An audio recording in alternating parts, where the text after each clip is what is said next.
This week on the Danny Brown Show. Ever since my sobriety, it ain't been working right. Yeah. I'm too tender now, man. It's like I'm a teenager now. As soon as you just touch me wrong, this is going off. Yeah. And they know this is what they putting themselves through. They love it. This is their kink. This is what they look for. This is their thrill. Yeah, she a freaky bitch. I can see it in her eyes.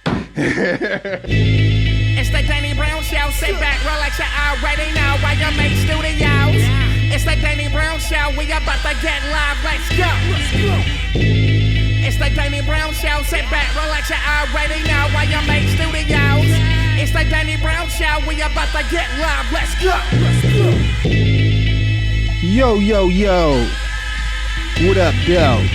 Coming to you live from Austin, Texas. It's the Danny Brown Show here at YMA Studios. You know I got the booth boys with me. How y'all doing, fellas? What's up, man? Yo. Chilling. It's great. It's a great day in Austin today. We finally got the heat down. It's a good 75. I got nothing else than the one of the flyest, funkiest brothers I know. We got Dave One from Chromeo up in the house. How you doing, brother? I'm good, bro. How are you? Man, thank you so much for coming through, man. Thanks for having me. You already know, man. You OG fan. to me, man. How you doing, man? I'm good. We're still here. Y'all got the new album coming out? Yep. Top of next year, Valentine's Day week. But we just announced shit. it this year. Oh, like shit. we just, now you got to have the vinyl the week it drops. So you got to announce it like 12 years beforehand and like make sure everybody gets their pre-orders. So y'all got the Valentine's Day bops. It's gonna it's gonna be real date night music. Yeah, exactly. Yeah, That's the what's album up. is called Adult Contemporary. Yeah, I seen it. So what y'all? How long y'all take working on this? It started before the Pando. Damn. But then like over the last year and a half, we really locked in. Mm-hmm. So that's really when like the last year and a half, we were working on it every single day. Mm-hmm. But there was like little demos and stuff floating before. That's dope, man. Yeah. That's the same thing I did with my album, kind of. Yeah. I mean, I guess that's with rap music. We always expect like a quick turnaround. But I kind of just learned that it's better to fucking sit on the records and realize, like I was just telling you, that's how Q-Tip taught me. Because it's nothing worse than you performing a song that you hate now. And you're like, fuck, man. Like, the kind of music you make is not the same. Like, I think people need to wait for that next chapter of your era. You know what I'm saying? Like, it's also like every album you make, you have a different persona. Yeah. You know what I mean? Like, you had the no tooth, and then you had the teeth, and then you had the perm, and then you had the afro. Like you need to get that new persona. It's like growing with the person. Yeah. In some sense. I mean, I can look at the Beatles and just from what they're wearing know what album it is. Yeah. And I always like that about certain bands. But then it is a thing that you always want to just like redefine yourself in some sense. Like I was a huge fan of Bowie. Yeah. So that's where I got my whole shit from. Yeah. You know what I'm saying? In that sense. Yeah. Like every album like taking on like a new A new character. persona, Even though yeah. I've been stuck in the same character. With me and P, it's actually the opposite in a way. Like we're like we try to be like these kind of timeless characters. Mm-hmm. Like we kind of are the same. Because with me and P, the idea is we wanted to be like ZZ Top. Oh, but shit. funk. Yeah. When you think about it, it makes total sense. We want to be the ZZ Top of funk. I'm from Texas. They're the biggest influence on Chromeo. Damn, damn, that's fire. Yeah. But y'all make some funky ass shit. Thank you, man. That's some fucking Thank shit. I even love seeing y'all play live, man. So you guys are at ACL this weekend, man. Yo. Damn, man. Later today, yeah. Is this your first time playing ACL? No, I think it's like the third or shit. third. Veterans. Yeah, it's what it is. Like in this game, it's like the biggest accolade to me is just longevity. Yeah. I mean, that's the number one thing. To be able to stay around. That's why I always try to, try myself. Like I say, where I can sit on the records and just make sure you really love it. And, but am I going to be able to still listen to this song the same way 10 years later? Because I can still go back to a lot of like hip hop that I used to like as a kid. And I listen to it. And it sounds like it came out yesterday. You know? Yeah. The great stuff really, really does. And like, this is going to be my sixth album with Chromeo's sixth album. Like, obviously, there's a lot of songs where I listen back and I'm like, I don't love this one. But that's also part of the process. Mm-hmm. Some of them are more timeless than others. I think even for our idols, there's certain songs by some of those people that I think we have similar taste that we look back and we're like, that one they might have been reaching, but in that period in time, it made sense. Yeah, because you get caught up in what was trendy at the moment. And shit like that. Like I listen to some Nas is my favorite rapper. And I listen to a couple Nas, some old records, and I be like, Yo, but you'd be surprised. I went back. I know I went back to Nostradamus. No, it's good. I went back to Nostradamus. I was like, actually, this is good. I'm a super Nas fan, so that's one same. of the Life We Chose is one of my favorite records from him. Yeah, so that was on there. Yeah, there's a lot of good records on there, and then he had that fucking the New World shit. The fucking the Nas records I'm still having trouble getting back into was like the one like the late like Life Is Good and that kind of era. I got to kind of give that a chance to simmer. But Life Is Good. I can't say I really dived deep. I understood where he was coming from. Yeah, I gotta give that a chance. But I never really, and people love that album. There's a lot of people that really hold that album. I can't remember like what was going on at the time for me. I probably wasn't really because I get my phases to where I just listen to nothing but rap, and then I get a phase where I, like right now I've been listening to fucking Georgia Smith and shit like that. Old drum and bass mixtapes and shit like that. Same. I go in and out.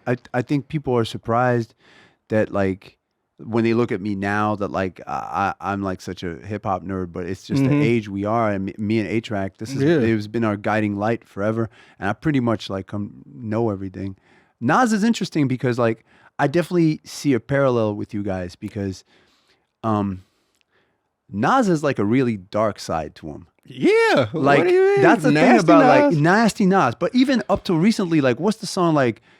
Broads put pentagrams in their vagina. Yeah, Nazareth. That's a real bar he said, right? Well, yeah, and one of the nastiest ones ever was fucking Nazareth Savage when he got I got bitches that blow bubbles like I got bitches that blow cum bubbles like bubble gum. Yes. Plus they ass lick. Somehow we sipping rum. Like what? He was See just that people shit forget. Like that. People put him in this kind of like Rakim or like whatever you want to call it, the prophet and all that.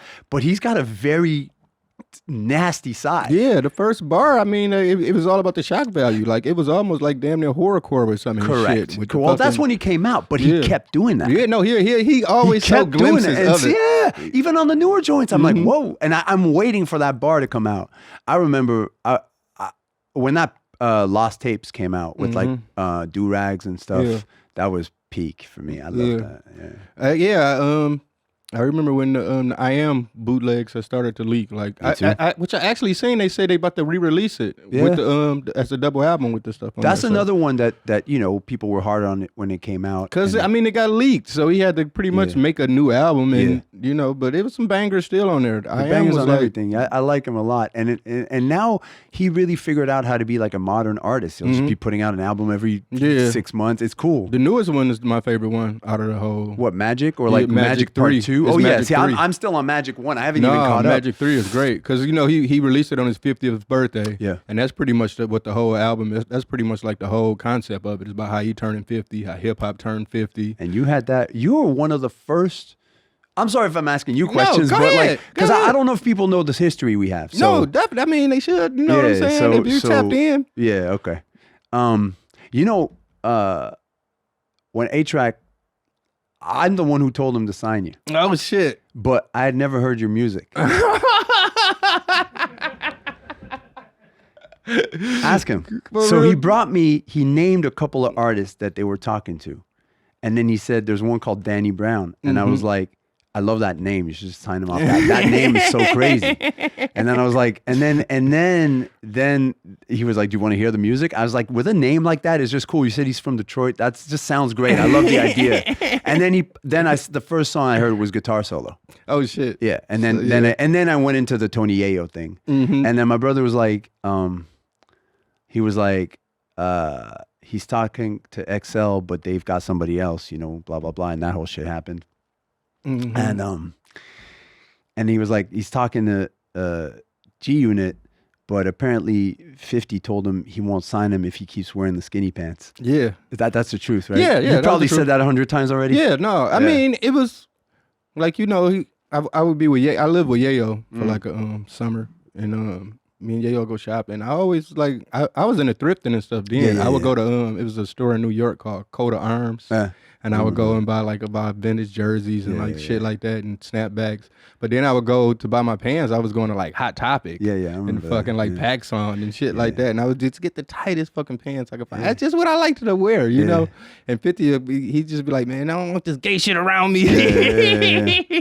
So then A-Track was like, nah, there's an opening there. I was like, sign him. Because the only two labels that I wanted to sign to XL and was XL or Fusco. Because I remember I was in I was in New York. What was the New York festival they used to have like around the wintertime? I was there for that. What, CMJ? Yeah. They don't do that no more, huh? No. So I was there for that. And I remember everybody was like, oh, Kanye's at Brooklyn Bowl. It was a Fools Go party. And everybody was rushing to go over there. And I wanted to go over there. And I went over there, but I couldn't get in. And it just was the type of people that I seen that was going to that. That was like, that's my scene. Like I wanted to be a part of that shit. So I actually jumped the gun on that shit. Yeah. Before me and A-Track, we was talking back and forth, but he wasn't committed yet. And I did an interview. I was like, I'm signing the Fools Go. I remember that too. We were so happy. But then the point I was getting at is that like from the jump with us, you talked about your age. Mm-hmm. Yeah. And you made that a thing, right? Because it was like 30, the first one, right? Yeah, because I remember...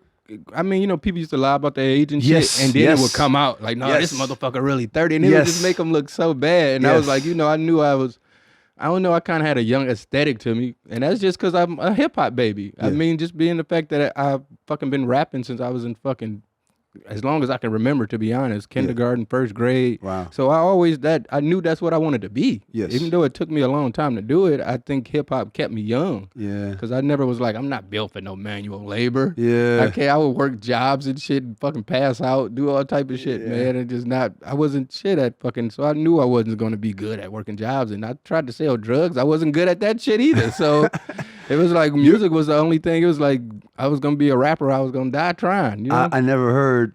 I had never really heard of Adderall before you. I know, right? And I just listened to Drake album. You kind of started to that. I listened to Drake album. He talking about popping Addies and shit now, man. I heard that out. Yo, by the way, Drake, he's got a bar about Cialis on his new album. Yeah. I sent a screenshot to A-Track. I was like, is he the first guy to rap about this?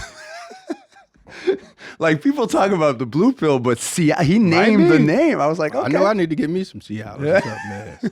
Ever since my sobriety, it ain't been working right. Yeah, I'm too tender now. How old are you right 42. Now? You're 42? Yeah, I'm 45. Yeah, so we're gonna have the golden age version of the. I'm a tender dick now, man. It's like I'm a teenager now. As soon as you just touch me wrong, this is going off. Yeah. All right, man. We'll hop into some of these Ask Danny's. You can always hit me up at Danny@theDannyBrownShow.com. That's Danny@theDannyBrownShow.com. Also hit me up and leave them voicemails. Just don't be creepy on there. That's 512-522-9256. 512-522-9256. All right, first up we got Chick I Ignore is hot now. Ask Danny.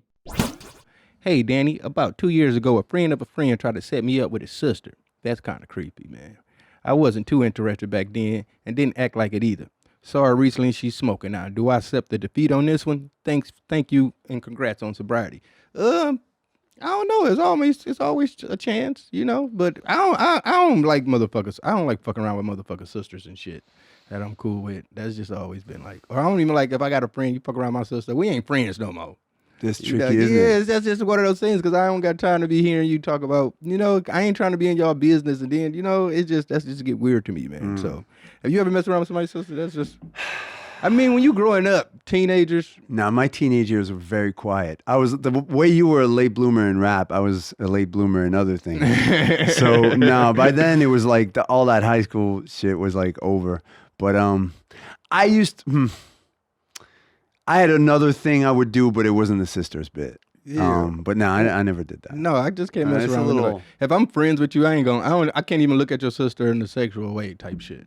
You know, it's just like a respect thing. You know, I mean, or at least you don't let that thought develop too much. Or because, like I say, once you like start dating my sister, we can't really be friends no more. It's like you my sister boyfriend. Yeah, that's just weird. What it is. We're like brothers-in-law. Yeah, I'm not with that, man. Yeah, so it's weird. I mean, if you still friends with homie, then accept the defeat. But if you don't fuck with that nigga no more, then also, like there's other people out there. Like, that's what I'm saying. Especially with the internet now. See, back in the day, that shit was before like social media and all that shit. Harder. I think it was more. You know, it's more accepted. You know, you had to talk to who you know, who's around you. And, you know, you like who you like and shit like that. But, nah, man, I don't know. Just accept the defeat on that one, I would say, you know, for the most part. Next up, we got Need Help Accessorizing. Hi, Danny. I'm a girl and I really like street style and oversized clothes. Mm-hmm. I've been developing my style since the beginning of the year.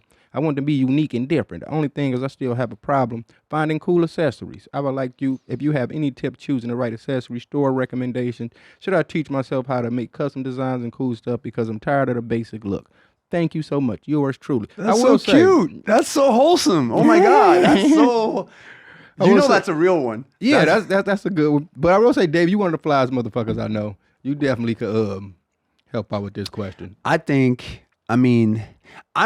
got my thing, but you also always had your thing too. Mm-hmm. I think it's like, to whoever wrote this, it's like, you got to find your thing, you know? And it's like, it's almost like a costume. Like, I think if you look at both Danny and I right now, like, we're in character, but that's who we are. So like, for whoever wrote this, it's like, oh, it's not about following a certain trend. It's like, find your thing and then just stick to it. You know, the greatest compliment for artists is if people could dress up as you for Halloween. Yeah, that's true. That's the greatest. True. That's when you know you've coalesced into like a figure. And I think for normal people, that's great too. I love people that are like characters, like uniforms. You know. Yeah, and that's the same shit with me. I always looked at it like you look at like real iconic people, like like I looked at it like cartoon characters. Yeah, that's like who they we can are. wear the same shit every day, and you Bert and Ernie, like, bro. That's the shit.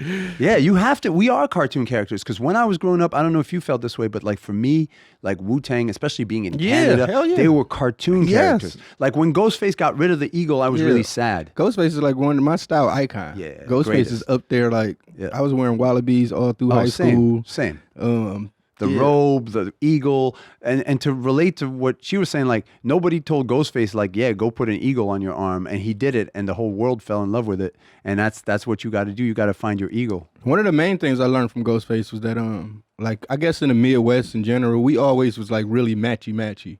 Like motherfuckers want to match their hat with their shoes, with their shirt. You know what I'm saying? And just everything just match colorized, you know? Right. And then I would see him and be like, don't none of this shit match. No. They go together. Yes. And that's when I started to get my take on that. But Go ahead. No, I remember growing up on the East Coast, though, we were fascinated with the Midwest style. Because it was, like, I remember, like, you know, I'd never even heard Bone Thugs, but it's the first guy I saw with a shower cap on a press kit. And that changed my life. Like, I was like, what is that? You know, and the perms and everything. They're great. They're amazing. I would say the key to accessorizing, though, is you got to look at shower it like... cap. Yeah. That's a great accessary. Yeah, but it kind of goes against what I was about to say. Okay, sorry, Danny. Sorry. Because I was about to say, like, as far as accessories, you want it to be like the fries to the burger. You want it to be the side, but it has to complement the main dish well. You know what I'm saying? Because you don't want to be the person that the accessory is the biggest thing. You know, where like the type of motherfucker take 20 minutes putting on their fucking chains and shit, and they only took 5 minutes to get dressed, you know? Right. That's when the accessory becomes the main thing. But far as some recommendation, it is this site that I've been frequenting, and they told me I need to stop gatekeeping. It's called Lowheads, and they have like a lot of dope like independent designers and shit that make shit, which I really like. Wait, low like polo? Yeah, Lowheads. I really love this site. I've been shopping on here. It just takes mad long for your shit to come because you're dealing with independent designers, so they probably making it before, you know what I'm saying? They got to make it and then sell it to you type shit. But yeah, you can go on Lowheads. They have a lot of dope accessories and shit. And one thing I do love about Lowheads is that it's your style. Like most people shop by the brand. Like there's a lot of people, you don't even know who the fuck making this shit. So you just looking at shit. So it keeps me. Yeah, you used to name drop brands a lot. Yeah. Balmain. That was in a lot of your bars. But you're off that now? Rick Owens. Yeah, you're off that? I see the Rick is just going crazy now. Yeah, no, I only wear independent shit now. Yeah. I only wear like up and coming designers and shit. Like this, shout out my boy Done by Doug. Yeah, that's one of my favorite guys right now. That's cool. Like I ordered that fucking bracelet. They sent that shit to Florida, man. I was like, where's my bracelet? I kept checking that shit. Got dropped off in Opelika somewhere. Like, I don't live there. How the fuck my bracelet go there? Opelika. Somebody's in Opelika looking real fine. Yeah, I'm like, all right, you got me. But yeah, you can go on Lowheads, and they got shit for cheap, man. It's the low. It's on the low, man. That's why. Okay. And you're supporting an independent brand. You ain't supporting these major companies and shit that ain't even, you know. So shouts out to them. All right, next up, Wildest Dreams. Hey, Danny and the Booth people. Why you call my boys the Booth people, man? These the homies. I recently went on a tolerance break from weed and found that my dreams came back more vivid and disturbing than ever. And I mean some real bizarre shit. I've actually started journaling my dreams to try to make sense of them. What's the weirdest dream you've had, especially since quitting weed? Do you pay attention to that stuff? Shout out to the whole Brew-Tang crew. Shouts out to Bruce Brigade. But I love the Bruce Brigade. Yeah, that's my brothers. I got my homies Lupus here too. Oh, sick. So yeah, man, that's the one thing I think that's really been fucking with me like crazy is my dreams are. And they're not good dreams. I can't say I've had a good dream. They're not nightmares.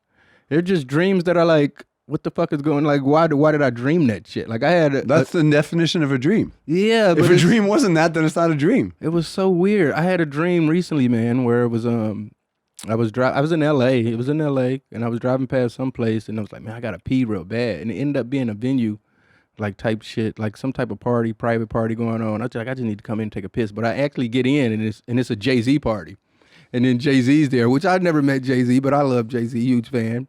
And he's just like, oh, Danny, he knew me and shit. It was like, what's up, man? Kicking it with, and gave me his number and shit, and that was just a dream right there. Jay-Z had to clear one of your lyrics, so he does know. Yeah, I mean, yeah, but he does know who you are. But I'm like, fuck, man, why did I have that dream? Nah, that's man? perfect. If it's not for dreams like this, therapists would be out of work. I mean, maybe it'll happen one day, man. Shouts out to Hov. But I was like, man, this is a weird dream. But the funny part about the dream is that it wasn't this Jay-Z. It was the '96 Jay-Z, like with the waves and shit. Yeah. with the jersey. Yeah, the pawpaw Jay-Z. Yeah. What is he saying? Is he saying pause?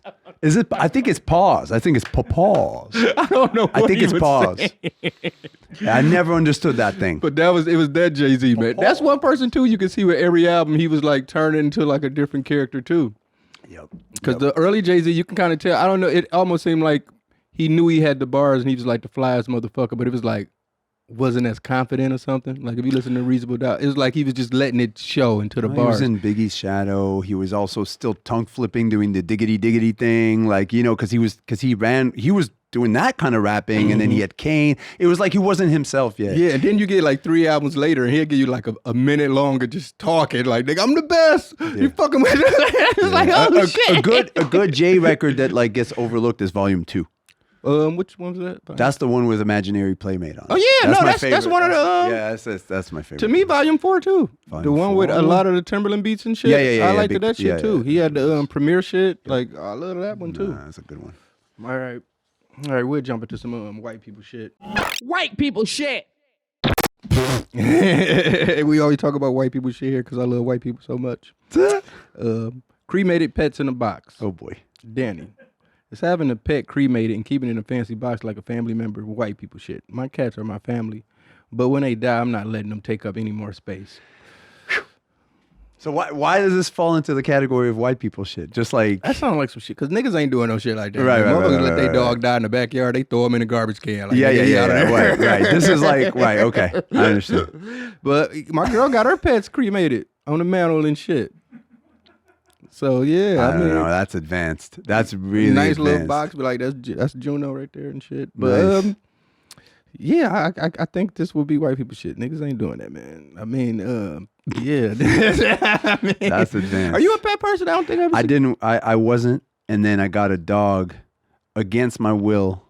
My girl got a dog. Yeah, that's how it always happened. Yep, and then it changed me completely. Yeah, because you start to fall in love with the fucking dog, bro. Then you don't understand. Then every time, I think it's almost like a defense tactic for them because they be like, this motherfucker ain't gonna leave me because he love the dog. You know what I'm saying? I think so. And then I actually think so. And then you start thinking about it like, man, I'm gonna y'all get into it. I never thought I would love a pet, but the dog changed my life. Yeah, no, I got 2 Chihuahuas that came from a girl. Oh, see? And they my babies. I love them to death. It's crazy. It really it's crazy what it does to you. Yeah, man. I never thought. Yeah. All right. Next up, we got holding your breath competitions. Oh boy. Hey, Danny. I recently stumbled across a prime time white people shit called extreme breath holding. I've seen a video about this, and mostly just white people talking about how cool it is. One guy even described it as psychedelic, but personally, it seems like he gets off on a thrill of drowning to death. This is downright some sick white people shit. I think it was warranted. I think it has warranted your opinion. Anyway, you are an inspiration to me. I'm a massive fan of the podcast. I can't wait for Koranta. Shouts out to Muhammad. Sick. I ain't never heard of this. This some real shit? Yo, did you see this thing on Netflix about the people who drowned themselves? No. There's this huge documentary on Netflix. I forget. It's like The Last Breath or something. And it's like people who basically go deep sea diving without any air, without any nothing. And they go so deep that they lose consciousness. And when they go back, they reemerge. They're like this close to dying. And I watch it in horror. That's the one, The Deepest Breath. And I was like, this has to be some kind of fetish. Like, this is some people who enjoy choking and going so close to dying. Like, this is a kink. I freaked out. Like the motherfuckers that choke themselves by jacking off and shit like that. So I think this is the next level. You start choking yourself, jacking off, and next thing you know, you end up in the middle of the ocean on a rope with concrete on you, and this is your turn on. No, this ain't popped up in my algorithm. You've been watching some crazy shit. This thing is crazy. Look at this. And then I mean, yo, it's mental. I couldn't even watch it. It freaked me out too much. Yeah, I'll watch some fucked up shit. Like I love documentaries, but I ain't watching this one. This is not freaky, bro. And that bitch doing that shit. Yep, she's going to the middle of the ocean. She's not breathing, and when they come out, they're half dead. They have to have a whole team of medics when they come out. And they know this is what they putting themselves through. They love it. This is their kink. This is what they look for. This is their thrill. Yeah, she a freaky bitch. I can see it in her eyes. I see it in her eyes. You a nasty motherfucker. That's fucked up, man, when actual just normal sex don't get you off no more, man. You gotta go drown. Like that. Yeah, I'm gonna go drown. Wake up just busting nuts and shit. See that? That's some fucked up shit, man. All right. Next up, we got Live, Laugh, Love. Hey, Danny, I love the show. Shout out to the Booth Boys. I was wondering if Live, Laugh, Love wall posters are some white people shit or it's just some type of person. Much love, Rico from Alberta, Canada. I never seen that poster. Well, as someone from the other side of the divide, I can confirm. That is definitely part of the that goes right there with the pumpkin spice and yeah, that's there. Oh, so there's some toe ring bitch type shit. It goes from toe ring to soccer mom. It runs the gamut. It's pretty universal. Live, laugh, love, but that is a good expression. I understand it. I mean, I feel it. But yeah, I never seen one of those. So yeah, that ain't in the hood. Yeah, it's not in the hood. And the fonts are real sus. So does this show up? The Google thing shows up? Mm-hmm. Yeah, you see the fonts are crazy. I never seen one. You never seen that? I don't think that. Yeah. In the hood, we just got Black Jesus and shit. You know what I'm saying? Yeah. We ain't got this. It's very, yeah. Oh, they be getting it tattooed too. It's a huge thing. Live, laugh, love. It's a huge thing. But I understand that. I'm with all that. That's positivity at the peak, you know? So you're positive? You consider yourself? Yeah, now I think, you know, when I was deep in my addictions and shit, I was real. It was coming from a negative place. You know, that's one thing that I did learn, that, you know, I had a lot of underlying trauma that I didn't get through or got over. So now that I'm out of that shit, it's like, you know, I just try to like just live. And his mantra, live, laugh, love. There you go. Honest, you know? There you go. Look at you. Get this man a pumpkin spice latte right now. Give me some Uggs. Little fedora. You know what I'm saying? A little Coachella hat, and then you're good to go. So yeah. Crystals. Because I mean, I guess that's just with a lot of people, man, especially with artists too. I feel like we just, I don't know, just always just thinking negative shit or just thinking about the worst. And it's hard not to. And just not just being present in a moment and just realizing, you know, now I just realize how blessed I am. Yeah, definitely. You know? Yeah, and I think I've just more so focused on that and just the positive shit that I got going on in my life and try to, you know, not escape the shit with stuff. You know, I guess now that's one of the biggest things about being sober. Now I got to accept the feelings. It ain't nothing to mask the shit no more, you know? Yeah. But I mean, to like people self-medicate. Like I think people say, like, as a musician or artist, like, if you're taking drugs past the age of 23, you're self-medicating. You're not partying. No one's partying at, you know, most people are just self-medicating because it is hard, you know. Mm-hmm. But yeah, I admire you for this. This is crazy. I didn't think I would be a mindful Danny. That's hard. That's cool. Yeah, it's beautiful. It's deep, man. Yep. And it's more so, man, like I was always worried that if I ever got sober, like would I still be able to make music? I was going to ask you. What are you going to rap about? No, I mean, because I've been back, you know, messing around and writing and stuff, and I feel like I'm like better than ever, kind of. I mean, Jay-Z, I think, never really. No, Kendrick, like a lot of the best rappers always was sober. Yeah. So it was more so 50? like, yeah. I think so. That's what I hear anyway. I don't think it's going to change much. In fact, you probably get more clarity. Yeah, and that's what it is. I think I'm more, you know, like conscious, and I think I'm more patient with the process. There you go.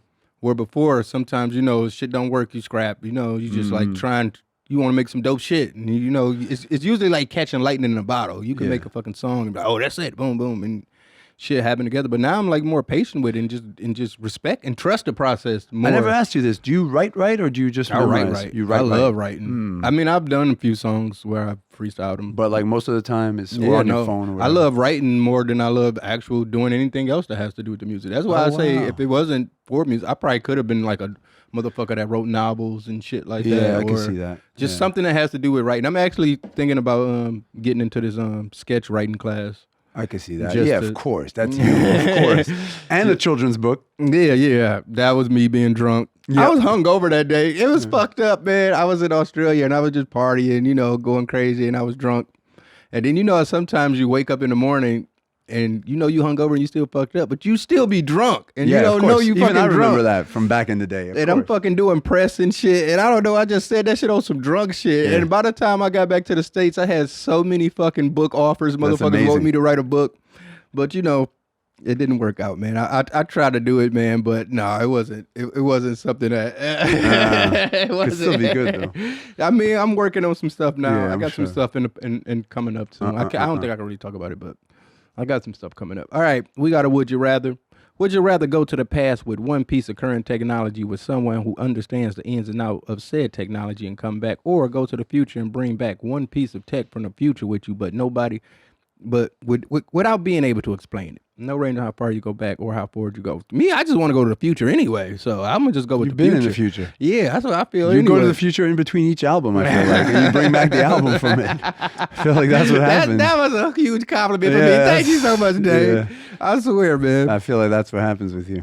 Yeah, I go to the future and bring back Where's music. Danny? He's in the future. My brother would say that. Yo, what's up with Danny? He's in the future somewhere. He'll come back. Bring it back to music. That'd be fire. Yeah. That's fire, man.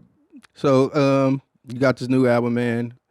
What can we expect from this one, man? It's like definitely like a grown and sexy Chromeo. It's like us trying to really be age appropriate and talk about like, can you be funky at 30 and at 40? Yeah, hell yeah. And it's so interesting because, you know, like when you read all this discourse about Gen Z and all that stuff, right? But I was always like, when we were kids, we looked up to the old people. I know, that's the crazy part, ain't it? I always wanted to be like my babysitter and their friends. I hated being young. I thought we were corny. It's like Lord of the Flies now. It's like kids look up to kids. Yeah. And with the kids themselves, they look up to us, the older. So I was just like, let's celebrate like this kind of age appropriate funk. As we talk about like a lot of grown up relationships. Like every song is about like kind of an aspect of a grown-up relationship, whether it's insomnia or like we're not talking about being tender, but we're talking about like basically skipping sex and like just going to sleep. Ain't no tender dick songs up. Yeah, I mean it's implied.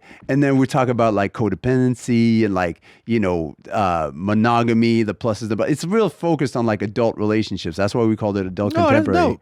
Yeah. I always felt like y'all shit was grown and sexy. Though. Yeah, it is. But in this case, it's really like we lean into that and like we're wearing the suits. We're really on our Steely Dan thing, you know. Fire, man. I can't wait to hear this shit. That's what's up. Thank you, man. What about you? What about you? My album? Yeah, it was recorded during the pandemic. I was in a real dark place, so it's a trauma dump. Okay. I would say it's a trauma dump. Okay. But it's good. I mean, because now, like I say, music is my therapy. Yeah, so it was a way for me to get it out. Same. And I'm glad I got it out. And I the way I see it now is that we see the ending to it, that I made it out of that shit. And I'm doing way better than I could possibly even imagine. Yeah, you got that glow. You got that real sober glow. Thank you, man. It's crazy. And so, I mean, I feel like, you know, it'd be one thing if I was still going through that shit and putting this album out. But the fact that people can, so I really feel like it's going to help a lot of people. Oh, like, wow. It's one of those things where I get a lot of people always hit me up and be like, man, you know, just because if you really listen to it, it was always cries for help in there. You know, I just never knew about how to go about getting that help or, you know, how to take the steps to do that. It was hard for me as a listener and a fan to interpret that as a cry for help because I always read it through the prism of like, well, he's from Detroit. There's such a big part of that's like the horrorcore, the dark shit, or what's his name? Isham? How do you pronounce Isham. it? Yeah, like that's such a big part of your heritage. Yeah. So I didn't take it face value. I was like, he's on his Detroit shit. Mm-hmm. You know, I didn't realize that there was someone in there who was broken. Yeah. But there is some truth to that too, where you know, shock value is what gets us off being from Detroit. It's so entertaining. It's so entertaining. Shock, even by me, like we was talking about Nasty Nas, even just liking the Nas shit. So yeah, most of my favorite rappers had that shock value to them. So yeah, that was I took even Ghostface. He'll say some fucking off the wall wild shit sometime, man. That's the entertaining part. That's the part that's like, you know, superhero wrestling, kayfabe, whatever you want to call it, which is like a real huge part of it. Don't want to break character type shit. You can't. If you do, for me, it's such a heartbreak when one of my favorite artists breaks character. I just love the character. Like when Ghostface is on that fucking reality show, the fucking marriage counseling. See, I blocked that out. Dog, you gotta see it. No. He broke kayfabe, did. Yeah. I still love Ghostface. He actually said he got a new album coming out soon. You guys got to get on a joint. We did one. Oh, you did, right? I did one with him. I can't remember. It was on the I think the Bad. Not good. Oh, right. That's right. Right. Yeah, right, we did that one. And I totally just rapped like him. It was really like an honor to me, man, to even, You still do the different voices? Yeah, hell yeah. What was the album where first half you had the low voice and then Old. Yeah, that's the one. We put that out, right? Mm-hmm. That started with the low voice. And you basically did Give Me the Loot, but on a whole album. Yeah. Right? Yeah. That's wild. See, I never had to do that. I actually just found my voice on this album. Really? Yep. That's I crazy. found my voice on this album. And the crazy thing, I'll be honest with you, I had a deviated septum. Oh, shit. You know, like that? Yeah, I thing up know. And I got the surgery to get it fixed. And it was like very complicated because like most doctors, when they want to do that, they're trying to like shrink your nose. I was like, nah, I still want to look Jewish. Like keep my nose long. I want to look like who I am. I just want to be able to breathe. And then the minute I had it, then it took super long to heal, but then I could sing so much easier. Oh, shit. And then so the first show I did after the thing healed, we got, do you use in-ear monitors when you play? So I played the show, and after the show, I went to the monitor guy, and I was like, bro, why is my vocal so loud in my ear? I couldn't hear anything. Oh. He was like, no, bro, you're singing 5 dB louder. Oh, okay. And I was like, oh, it's this. And so it actually just really helped me kind of. So damn, that's crazy, man. It's crazy, yeah. Point is, you just keep evolving. You just keep evolving and keep changing. Like that's the best stuff, we could hope for. I know it's cheesy to say, but no. Like That's crazy though. And that shit just affected singing like that. It helped me find my voice. Like I just kind of found a pocket where I was real comfortable. Cause I got my nose broke when I was, young 20 wilding. And I never got it fixed. Well, maybe that's why you were like this. Right? That's why you're like that. That explains a lot, actually. It might have something. No, I actually started doing that voice, man. Just because I was rap with my normal voice and shit, but I talk like this. Like it wasn't like, you know what I'm saying? But I would try to rap like Nas. So I would. Well, guitar solo is low still, right? Yeah. I mean, I still do songs with low voice. Yeah, that's what we talked about. But then I think it's on Triple X that you really went high. Yeah, no, that's when I really embraced it. Can you talk in that voice? Yeah, I talk like that. No, that's not. You're not. You're like this. We're talking. That's like the one. Yeah. All right. That's it. Sorry. All right, we'll spin the wheel and we'll get ready to get up out of here.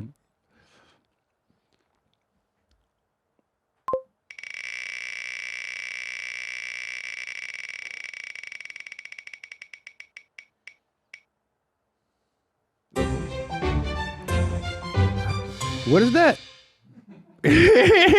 What is that? So someone caught DeSantis wearing heels, looking like he had the hidden heels on. Oh, that's funny. Wow. Oh, I mean, that's fly though. I'm wearing heels as we speak. Yeah, that's what I'm saying. I got the fucking big platforms on. You know what I'm saying? Yeah. I mean, that's the DeSantis. Yeah, that's the DeSantis heels. No, don't fly. That's all right. It's actually the only thing about him I like. Yeah, what does he do? I mean, me, I don't know shit about politics. Who is this guy? Don't worry about him, but the heels is like literally the only cool thing about him. I'm surprised. I mean, he might be a short guy. I want to get some inches on him. Yep. But yeah, who is this guy? He's running for president. Oh, okay. Governor. Yeah. I mean, it seems like he got some style. He might get my vote. Let's move on.